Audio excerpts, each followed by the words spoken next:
आप सभी को मेरा नमस्कार। आज का हमारा विषय रहेगा सामाजिक विज्ञान शिक्षा। इस विषय के तहत आज का जो हमारा टॉपिक रहेगा सामाजिक विज्ञान की प्रकृति और क्षेत्र। तो चलते हैं आज के टॉपिक की तरफ। Nature and scope of social science, सामाजिक विज्ञान की प्रकृति। सामाजिक विज्ञान एक ऐसा विषय क्षेत्र है जो समाज का अध्ययन करता है और समाज के भीतर व्यक्तियों के बीच संबंधों का अध्ययन करता है। सामाजिक विज्ञान को कई शाखाओं में वर्गीकृत किया जाता है, जैसे कि भूगोल, इतिहास, अर्थशास्त्र, मनोविज्ञान, राजनीतिक विज्ञान आदि। भूगोल से हमें जानकारी मिलती है सीमाओं की, क्षेत्रों की, नदियों की, पहाड़ों की तथा पर्वतों की। इतिहास से हमें जानकारी मिलती है बीते हुए समय की, प्राचीन समय की तथा स्वतंत्रता संग्राम में निभाई गई स्वतंत्रता सेनानियों की भूमिका की। अर्थशास्त्र से हमें जानकारी मिलती है जीवन उपार्जन के संसाधनों की, प्राचीन समय में जीवन किस तरह का था तथा वर्तमान में किस तरह का जीवन हम लोग व्यतीत कर रहे हैं। मनोविज्ञान से हमें जानकारी मिलती है मानव के व्यवहार की। राजनीतिक विज्ञान से हमें जानकारी मिलती है सरकार के अंगों की, सरकार की कार्य प्रणाली की, लोगों के अधिकारों की, कर्तव्यों की, एक देश के दूसरे देश के साथ संबंधों की।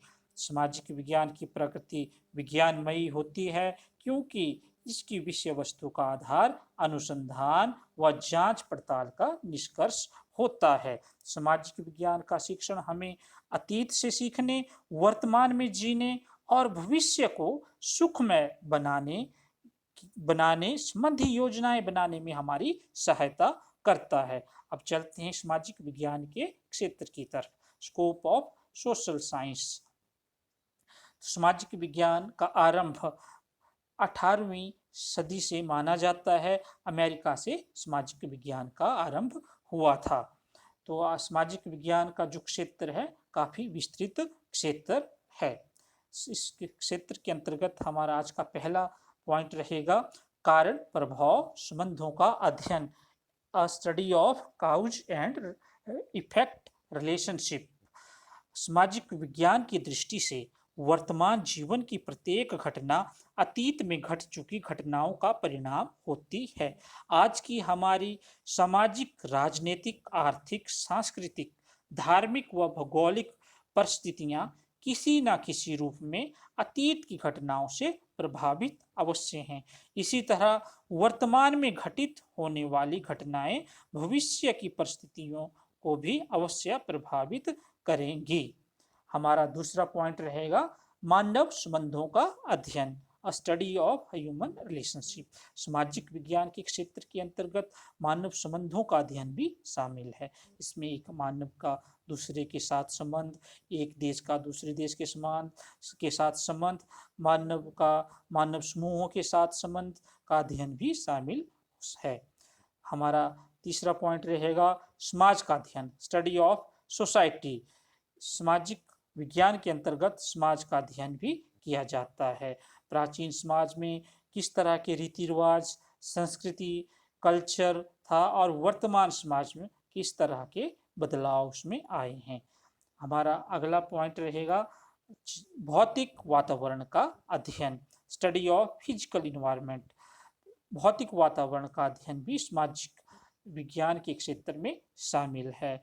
भौतिक वातावरण के अंतर्गत हमें संचार, आवागमन के साधनों के बारे में जानकारी प्राप्त होती है।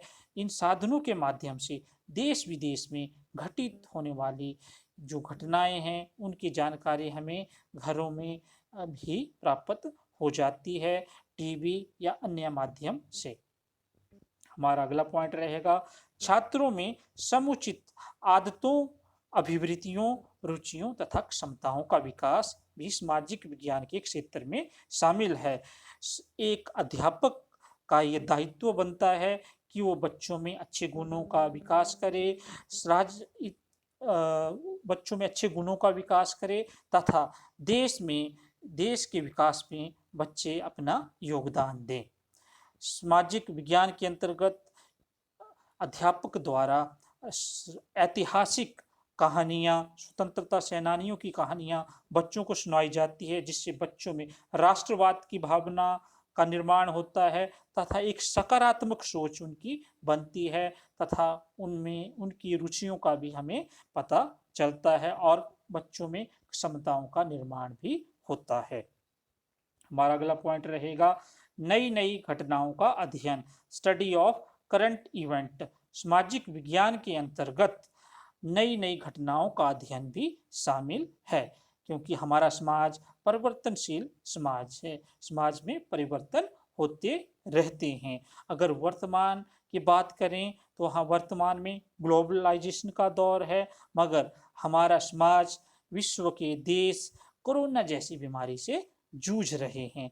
तो उस बीमारी से किस तरह से बचना है, तो इसके लिए विद्यार्थियों को जागरूक किया जाता है तथा वो आगे, जिससे वो आगे चलकर समाज को भी जागरूक करें, खुद भी बचें तथा दूसरों को भी बचाएं।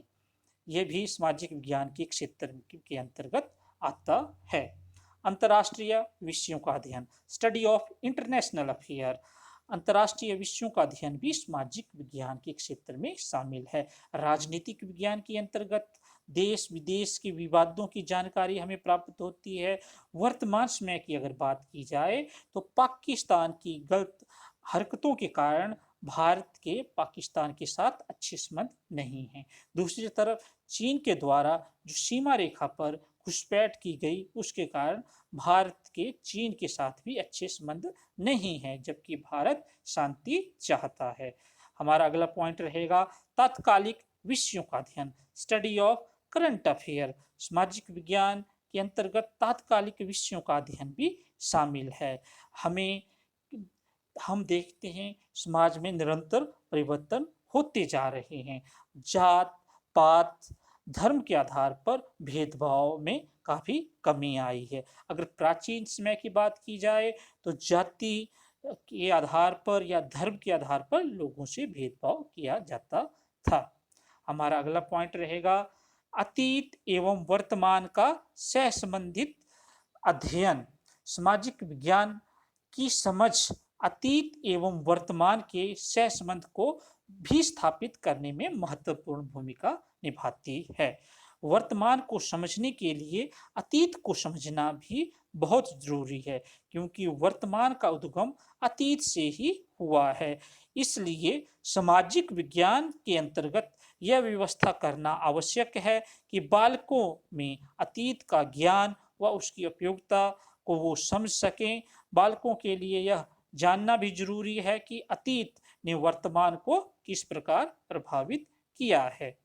हमारा अंतिम पॉइंट रहेगा विभिन्न संसाधनों का व्यवहारिक अध्ययन, practical study of different resources.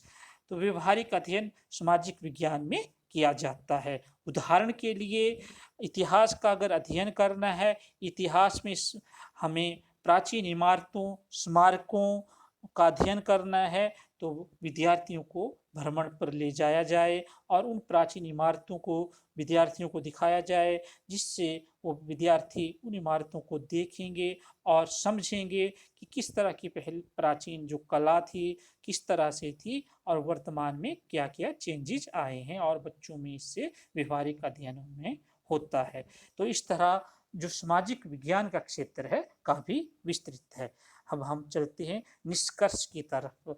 तो इन जितने भी हमारे आज सामाजिक विज्ञान के क्षेत्रों की जो आज आपके साथ चर्चा की, इस आधारों पर यह स्पष्ट होता है कि सामाजिक विज्ञान के क्षेत्र में निरंतर बढ़ोतरी होती जा रही है और इसका क्षेत्र एक घर से आरंभ होकर अंतर्राष्ट्रीय स्तर तक व्यापक हो गया है।